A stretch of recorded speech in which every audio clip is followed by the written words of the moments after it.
মাহবুদ গো, পৃথিবীতে কত জোড়া জোড়া পাঠাইলাম আমার একটা দিলে কি ক্ষতি হইতো? পৃথিবীটা গাছেন ছাড়া অন্ধকার লাগে। কি মামা দেখ মামা, নতুন মোবাইল কিনছি। ইমো করুম, হোয়াটসঅ্যাপ করুম, ফেসবুক করুম, আর সারা রাত বড় গার্লফ্রেন্ডের সাথে আলাপ করুম। গার্লফ্রেন্ড আছে, কোথা কবি নেই যা। মামা মামা মামা করিস না তো, যা। তোর ভাই সমস্যা আছে রে মামা। তোর কাছে তো মনে হয় অনেক সিম আছে, তুই আমার একটা সিম দে তো। আমার তো সিম নাই, গার্লফ্রেন্ডের সাথে আলাপ করতে পারতেছি না। সিম লাগবি? সিম লাগবে আগে কবি নে। কি সিম লাগবি? কয়টা সিম লাগবি?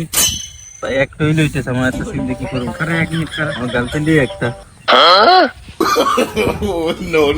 গ্রামে সিম নে, সিম নে। আমার গার্লফ্রেন্ড খবর নাই, ও গার্লফ্রেন্ড ভিডিও কল করবে, অডিও কল করবে। সিম নে, ওকে সিম।